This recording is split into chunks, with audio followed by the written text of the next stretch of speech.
As you can see, I haven't put anything away yet. This is what was left behind when I left. Most of it we took out of the car and threw it quickly as we could into the garage, at least what was in the red van, because we were picking up our new car today. They told us it would take at least 8 weeks, maybe even more, but it's only been 3.5. So caught me completely off guard. I expected to be able to laze around and take most of today off. And instead, we got up, we went to the dealership, and you know how long it takes to sign all that paperwork. Even when you have financing in place, I don't know what their problem was, but it should be a sign here, sign here, sign here, here you go, here's your keys. It doesn't work that way. What is, at least in my opinion, the number one mistake that rug hookers make? It might not be what you think. It's not even a technique mistake. It's more of a crutch that many people use. And I want to explain why that crutch is a bad thing.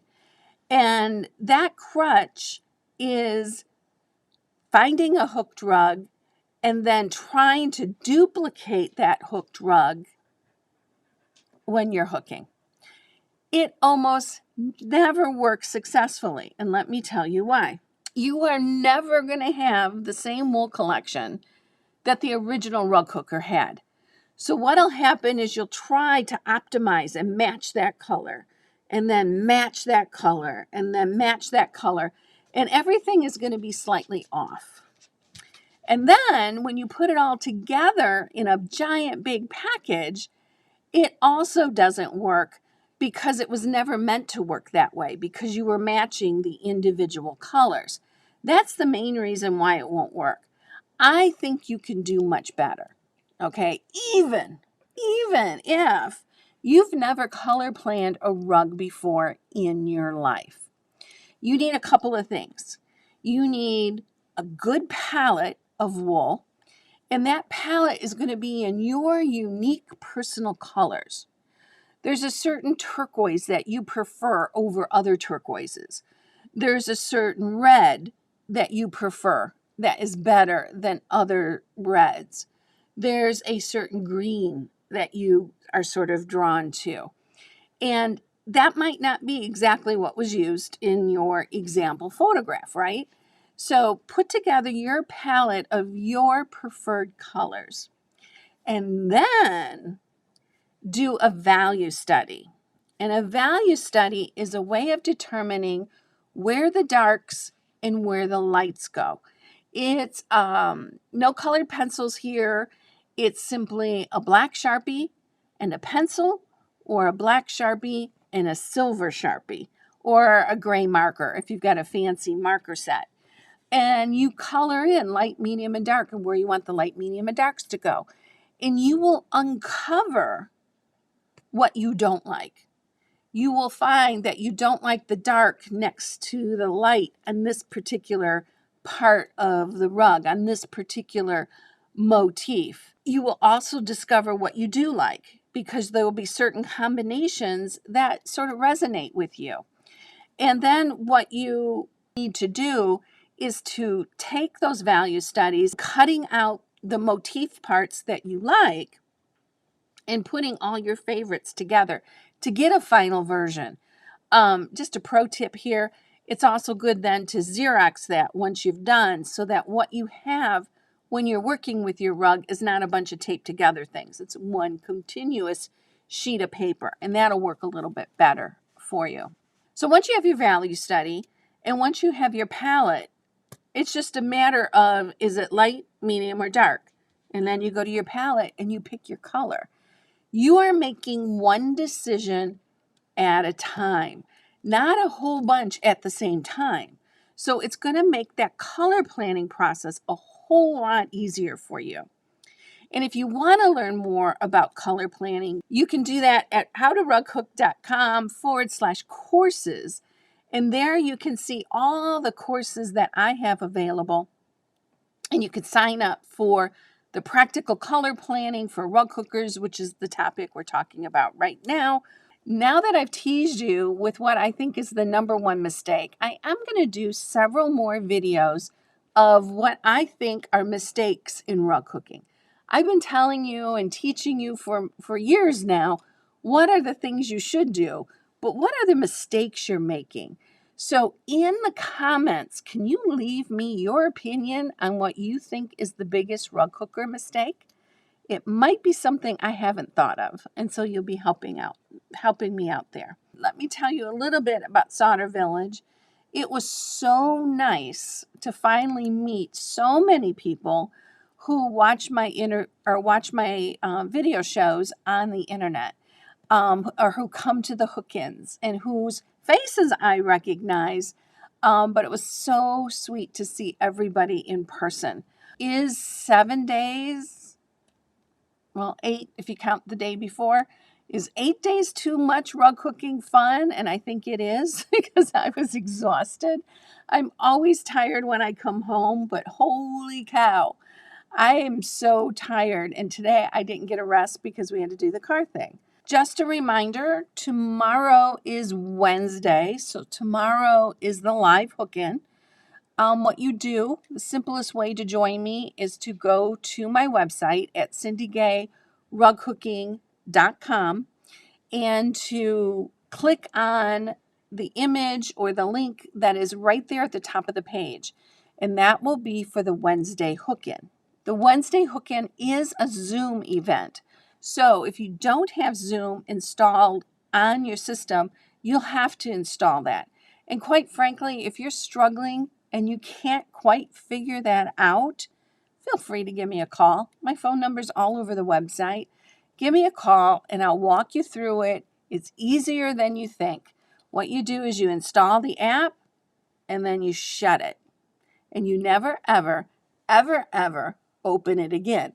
What you'll do on Wednesday is you will simply click the link that's right there on the web page, and it might say, or something about allowing Zoom to open these kinds of links. You say yes, and you're in. You don't need a meeting ID. You don't need a password. You don't need anything. It's all built into the link. So here's a question. Ellen said, what was your favorite rug in the show and why? There was things that I liked for different reasons. I never thought about, and I never even got around to voting, so that didn't work. What was my favorite part of the show? I'm trying to think if there was something. There were several things that kind of caught my eye, but for the life of me, I can't remember who hooked them. I was paying a lot of attention to different types of backgrounds, and how people were using many, many colors, not necessarily in the way that I do, but in a different way. So I was taking pictures of that kind of thing. I thought that was real interesting.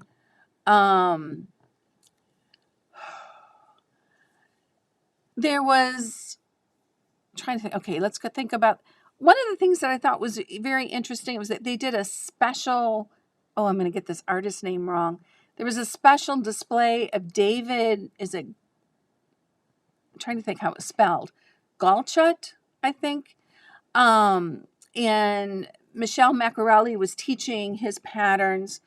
And I thought those were interesting because they had here's a thumbnail, here's a watercolor, and then someone hooked it. So I thought that was fascinating from that point of view. And I spent some time sort of studying those. I'm not sure if I had a favorite rug in the show. I'll have to look through my pictures again. Maybe I could find it. Deb is asking, when you measure for a stair riser, do you allow for finish? My stairs are 29 by 8. Do I make pattern that size? Well, or smaller. My stair riser patterns are 6 inches tall. So code on most modern houses say that you have to have a 7-inch step. So if yours are 8, I'm guessing it's a more older house. So you got plenty of room. So you can center that stair riser in that space. And then your length was 29. So I make them 30. So my stair risers are 6 by 30. But there's some modifications you can make because you only need to take a 1/2 inch off of each side.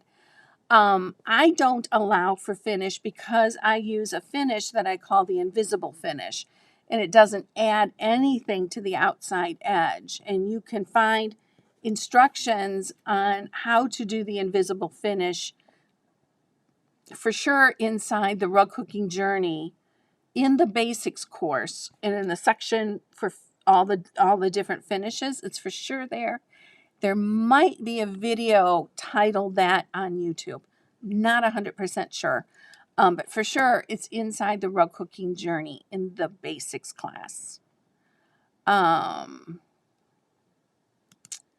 Sherry said, would taking a picture of the rug you are interested in and make black and white also work?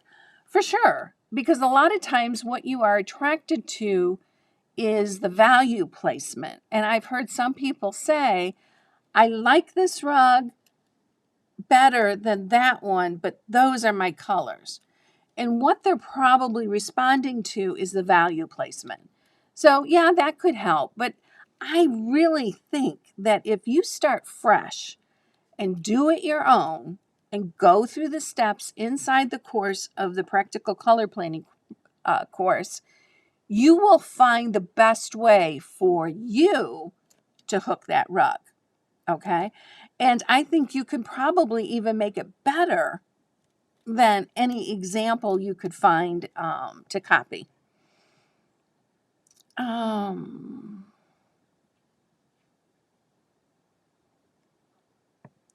Okay, so I'm going to skip anything that is here's what someone thinks is a biggest mistake. I am going to gather those, and I will put them aside for the next few videos. Jess is asking, do you see any new trends in rug hooking based on the show?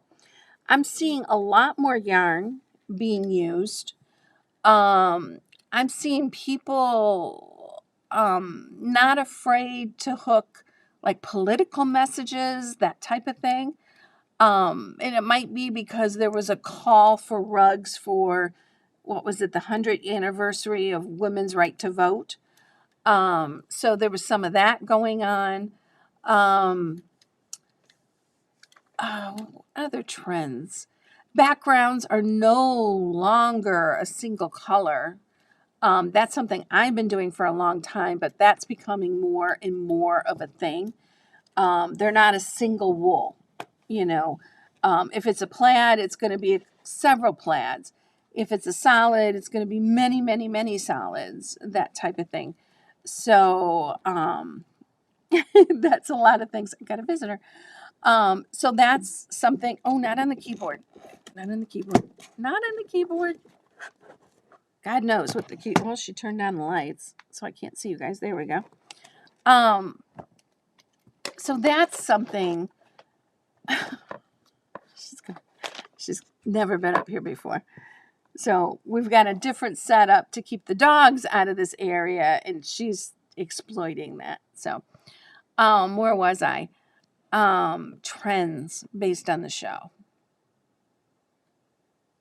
No, I just get a general impression that people are braver. They're more afraid, or they're less afraid of trying new things. So people are a little bit braver, but that just might be the circle of people that I'm hanging out with. But yeah, I saw one rug where they had, for some reason, I don't remember what the rug was about, but it had shoes in ladies' calves. I'm sure there was more to the rug than that. That's the only part I noticed. And they had taken actual nylons and sewn them down and stuffed them to make the calf of the lady's leg. I thought that was pretty clever.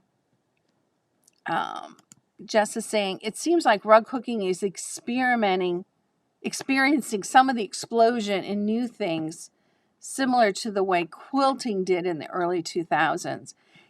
Yeah, I definitely think people are getting a little bit braver than before. Is the rugs with more yarn used on floor? Well, think about it this way. One of the vendors there was Claire Murray. Claire Murray has been selling commercial hooked rugs. I'm sure they're hooked in a factory somewhere, but commercially hooked rugs that are hooked with yarn for the floor for a long time. Okay? It's fiber. Wool is wool. You know, it's going to wear much better than polyester and nylon and the stuff we put on our floors today in a very expensive piece of carpeting. Wool is just much better than that. Ellen says, your cat is just showing us that you have matching outfits. Yes, she is striped too.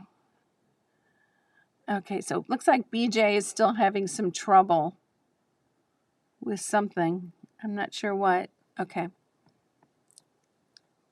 I got to the end of the comments. Hopefully I saw your comment.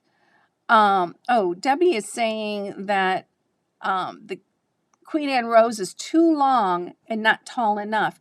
I would not worry about it being tall enough. I would simply center it in that stair riser area. And if you have to split the difference, make it a little bit higher because that'll make it easier for cleaning. Then the dust that settles on your stairs will not settle on your stair riser. And even on my stairs that I designed the size for, it does not go all the way from the bottom all the way to the top. So that's something that's not expected to do. Skinnier than 30 inches is quite unusual. So what you might have to do is take like one of the motifs or a couple of the motifs and just hook everything in a little tighter. But you're only looking for an inch, and that's a ½ inch on each side. And that's all you need. And you'll just have to be very careful that you don't go slightly longer. Nancy says, wouldn't it pull out easier, the yarn? Well, it depends on what backing you're using, and it depends on how you do the hooking. So, but not necessarily. Nope. It's just a matter of a lot of times when people are hooking with yarn, if it's a very skinny yarn, like sock weight yarn, they'll use 3 or 4 strands of that yarn at a time to pull up. So you can make that little bundle that you're pulling up much thicker. And it can give you some really cool effects, particularly if you're mixing different colors. That's a great way to sort of build in some variety. If you're using linen, yeah, it might pull out a little easier. But if you're using rugwarp or monk's cloth, although you all know that I don't recommend monk's cloth because of the way it stretches. I don't like the final product on monk's cloth. Okay. Do we get to the end of the questions? I'm going to just kind of hang out and give you a few more seconds, and otherwise we'll wrap it up. I allocate an hour for this, but if there's no questions, I got one. But if there's no other questions, I'll go ahead and wrap it up quickly. For those of you who are in, I think it's is it color planning tonight? There is a tune-up call for one. Yeah, it is color planning. So there is a tune-up call for the color planning course tonight at 6:00, which will be right after this. It is a Zoom call. So you can ask questions, you can hold things up, you can have me look at them, whichever way helps you with that. That's once a quarter. So if you're on the fence on the color planning course, you're going to have about an hour and a half to purchase, download Zoom, and then click that button, which is more than enough time. Diana is asking, is there a way to cut herringbone fabric so it doesn't shred on the edges? Okay. Yes and no. Okay. And the first answer probably won't help you with what you already have. You got to buy the right herringbone. Not all herringbones are created equal. The ones that I prefer cut just like any other fabric. And you can cut them pretty small and they don't unravel. The ones, there are some that are a little made more for garment type thing. Those can be very, very shreddy based on how they're woven. And so it's not really, can you do anything with what you have? Probably not. You need to cut it probably wider and then just put up with the shreddiness. The other option would be to maybe wash it another time or two, just to tighten up those fibers and get it a little tighter. But in the future, make sure that what you buy is a well-made herringbone, because not all wool is created equal, and certainly not all herringbones are created equal.